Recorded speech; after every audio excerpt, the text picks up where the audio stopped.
So I just want to preface this this session as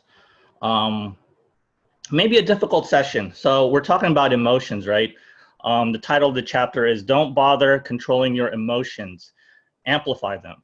And when I talk about emotions, it's not about the the happy emotions, the happy or the joyful emotions. Obviously, it'd be nice to amplify them, and we talk about that a little bit later in the chapter, but it's mostly on those dark emotions that we feel. So nervousness, fear, anger, those are the things that we tend to deal in competition in tennis, and we need to be aware of that, okay? And please feel free to comment or detail stuff from your personal life. I want this to be an open discussion. You may have differing opinions. That's fine too. And I encourage you to bring those up. Okay, this is an open forum, and you're welcome to any thoughts. You're not going to be judged by any of your thoughts. You may be challenged by them. That's what happens when you do a discussion. But it's an open forum. Okay, so please feel free to talk about your experiences, because that will help me, but also help your fellow students as well. Okay, we all have different backgrounds, different culture, different ways of life, and we could all learn from each other. Okay, so that makes sense. So we're going to go ahead and do a reading on chapter 2. Don't bother controlling your emotions. Amplify them. Let me just get it. Grab a little quick drink. Okay. Human beings are not robots. We are not like Spock from Star Trek, who had the ability to suppress every emotion. Human beings are emotional creatures. So I am often dumbfounded by coaches and psychologists who advise that players should try to control their emotions. Other experts may suggest managing emotions, but that is a matter of semantics. Managing emotions is just another way of asking the player to control their emotions. I believe every time you try to control an emotion, it backfires. It ends up controlling you. Go ahead and experiment this for yourself. Try controlling your anger, frustration, or nervousness during a tough competitive tennis match. Make as much effort as possible to be calm in the face of break points and set points. Try not to be upset at yourself after committing 5 consecutive unforced errors. I doubt you will be effective in controlling your emotions. What is happening here is that your resistance to any emotion paradoxically makes that emotion stronger than before. In other words, your attempt and desire to control your emotion is the actual problem. After reading the previous chapter, you already know that Buddhism and Eastern philosophical thinking influence my vision of a mentally tough tennis player. Most Buddhist texts would recommend to accept emotions as they are and let go of any resistance to it. But as a competitive tennis player, is that enough? As I said, human beings are not robots. Can a tennis player play effectively by letting go of all emotions? Tennis is an emotional game. Human beings are emotional. Emotions can fluctuate and dissipate, but they can never be turned on and off like a switch. So don't bother controlling your emotions. Instead, amplify them. For example, when you voluntarily intensify your own nervousness, you not only accept being nervous, you embrace it. You welcome it. Nervousness becomes your ally and not your enemy in a tennis match. By amplifying your nervousness, you channel your nervousness into something positive. Arjuna, our dog, author of Let Yourself Go, details a method of removing resistance to emotions called radical releasing. He explains, the aim is simply to remove the resistance so it can move through. We remove the resistance through amplification. When you amplify and amplify and amplify something to the absolute maximum, you cannot resist it at the same time. It is impossible. There is always some mixture of expression and resistance. When you fully amplify, you cannot also resist.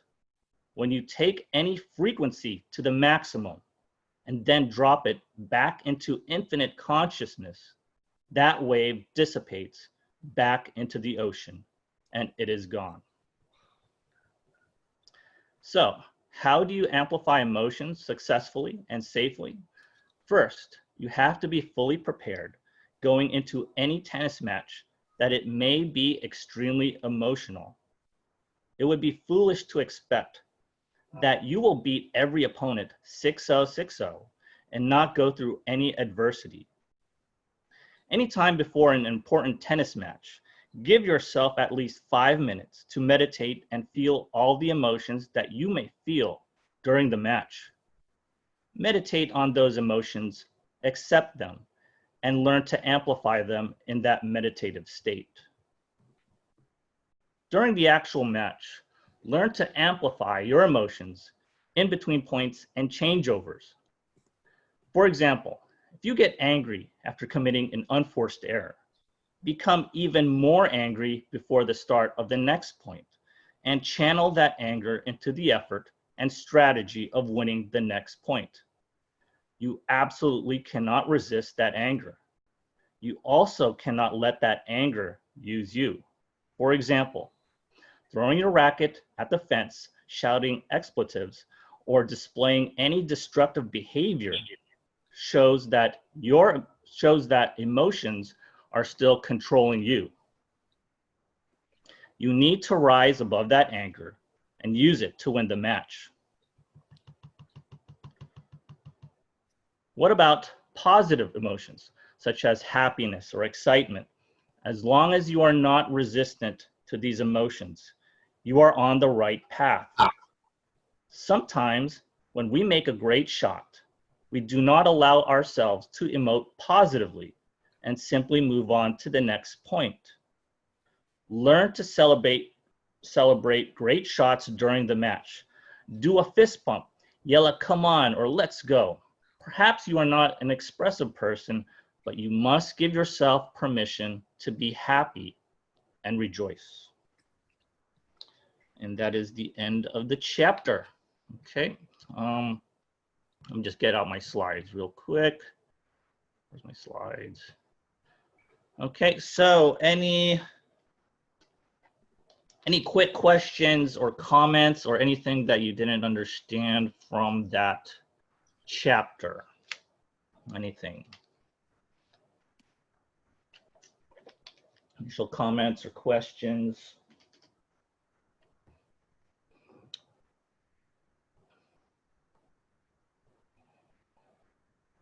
Nothing?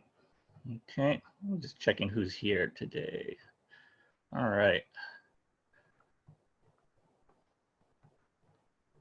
Okay, so I'll move on to the next slide. So I wanted to ask you, have you ever done something in your life that you were scared of doing, but you did it anyway? Is there anything that you did, an activity, something that you really wanted to do, but maybe you were really fearful of doing, but you went through it for some reason? Anything in your life that has happened to you and you did it? I was scared of flying alone on an airplane, but I did it last October to go visit my friend. So that was a big thing for me. Yeah, it's huge. The fear of flying, right? I kind of have that too. Usually I'm okay when I'm like in the air, but going up, like when they're taking off, That's the scariest part for me, and I sweat. My heart will kind of race a little bit, but then I'm okay after that. So I could totally understand that, Brianna. But why? Why'd you do it? I mean, you don't have to do it. You could go train. You could do car. You could travel some other means, or you could just stay home. Why'd you do it? Um, because I really wanted to see my friend, and that was going to be the quickest way to get there. And originally, another friend was supposed to go, but she kind of flaked. So Oh, I she's had to late. push myself. It was only my second time being on an airplane, so Uh-huh. like, or second trip with Yeah. flying. So yeah, but it's kind Yeah, of that's like there. yeah, it's super. That's super awesome. So yeah, you mean, you had to be there. You want to be there, so you can't have that fear limit you, right? It would be a worse feeling probably to just stay. Um, but that's awesome. That's really good. Any other experience from you guys? Anyone else? If you've ever done something in your life and you were scared of doing, but you went ahead and went with it, just had to.